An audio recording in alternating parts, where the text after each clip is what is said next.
What's up, guys? Dustin McDangles back here with another video. Welcome back to the channel. In today's episode, we're going to be going over and covering the Colorado Avalanche, how they finished last season, as well as a look forward to this upcoming season with their stats. We're going to take a look at their cap space, contracts, and we're just going to talk about them in general for this preview today. But if you are new to the channel, be sure to hit that subscribe button. Tell your friends to subscribe. Let's have some fun, grow this channel together. But without further ado, getting into it, guys, the Colorado Avalanche last year did win the Central Division with a record of 51 wins, 24 losses, 7 overtime losses for 109 points, just edging the Dallas Stars, who had 108. And as we know, the Colorado Avalanche were stunned by the Seattle Kraken in the playoffs to end their chance at a back-to-back Stanley Cup. Taking a look now at individual stats for the team. Obviously, their top guys played very, very well last year. Missing Landeskog definitely was a huge miss for them. Obviously, anytime your captain's not playing, it will have some sort of an effect on your team. But Nathan MacKinnon leading the way, 111 points in only 71 games played, which is just absolutely mental, plus 29. Funny enough, that's also his number. Funny how that works. Mikko Rantanen, 105 points in 82 games played. More impressive enough, even though he was injured for a lot of games. Cale Makar, 66 points in only 60 games played. Very impressive. Hopefully this year he will be 100% healthy and will be able to perform very, very well.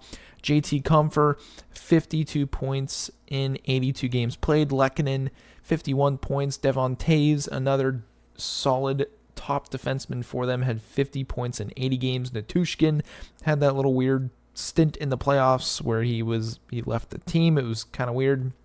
Had 47 points, kind of a down year after getting a contract. Then rounding out the top 10, Rodriguez, Girard, and Newhook. Moving over now to their contracts.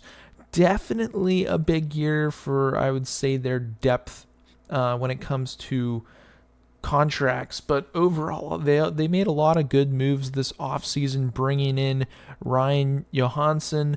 They got Ross Colton, Miles Wood.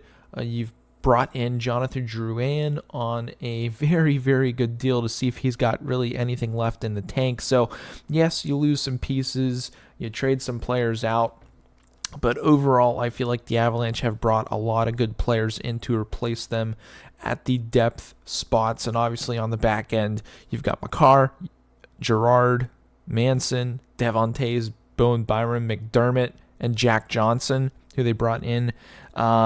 I mean, it doesn't get any more solid than that, honestly, for your core defensive group. A lot of them are super young. You got 24, 25, 29, 22, 29 years of age. Their oldest player, obviously, on the back end being Jack Johnson. So that's just the future is bright for their back end. And then between the pipes, you've got Georgiev and Francois. Georgiev, obviously, he has proven to be a solid goaltender in the NHL.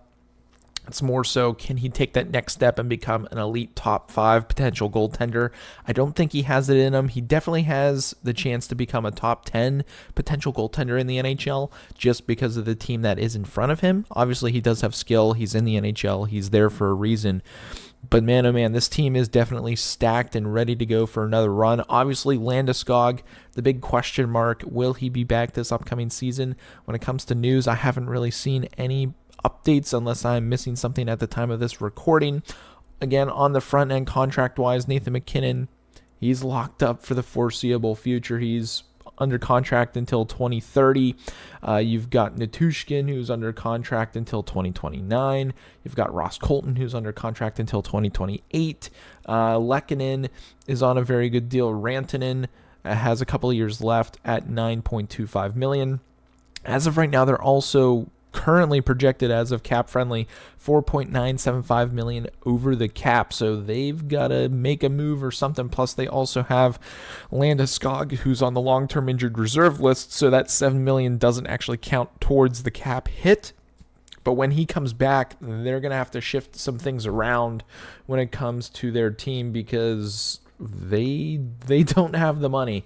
It's kind of locked up. Thankfully, they've been able to spread it out a bunch of few players, but I think some of the casualties might be Ryan Johansson if he doesn't perform well. Miles Wood is on a very good contract. I don't think he's going anywhere. He's locked up until 2028. So it's going to be interesting how they can do some cap gymnastics, as some people call it, when it comes to Landeskog coming back, if he does at all this upcoming season. But man, expectations for these Colorado Avalanche, now getting into my prediction for this upcoming season, I don't think have ever been higher, other than the year that they obviously won the Stanley Cup. Depth when it comes to their forwards, extremely deep. I'd say at least 3 lines deep of players that everyone knows and expect a lot from. If they can stay healthy up front, I feel like that's been that kind of nagged them last year, at least overall as a team, was the injury bug.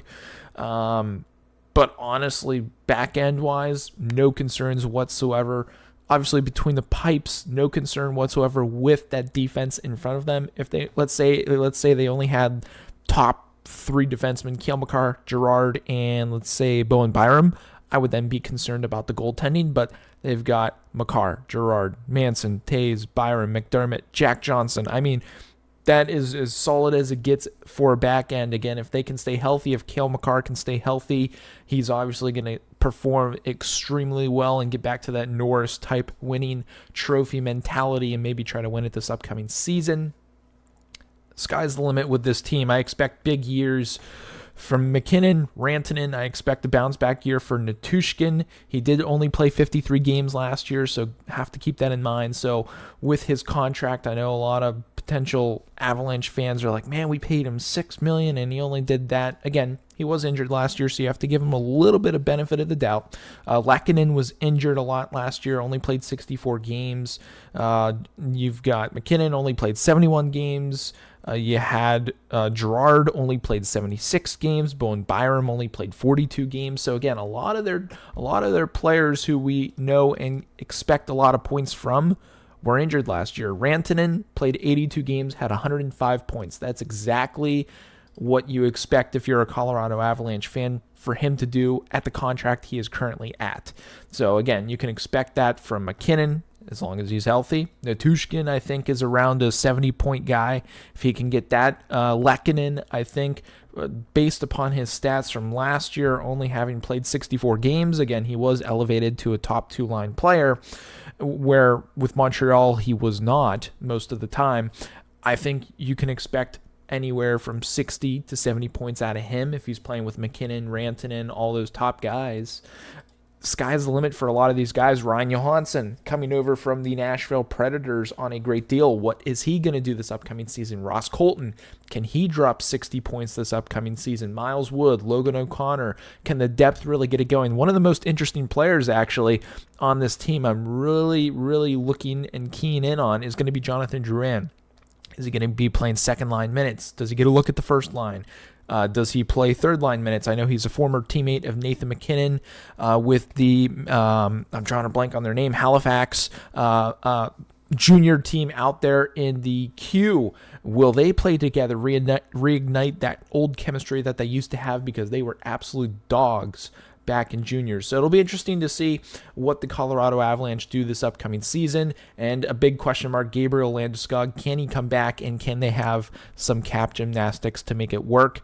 I guess time will tell, and we will find out. But let me know what you guys think down below in the comments. All you Colorado Avalanche fans, let me know what you guys think. Super interested to get into the conversation with you guys and what your expectations are for the boys this upcoming season. Again, if you guys enjoyed this video, be sure to drop a like, hit that subscribe button, tell your friends, tell 5 friends, get them to subscribe. We're trying to hit that 750 mark here before, I'd say, winter time. So need your guys' help to get there. We've got some awesome promo codes down below in the description for you guys to take full advantage of, so be sure to do that. But that's going to be it for this one. I hope you guys have a good one, and as always, stay dusty.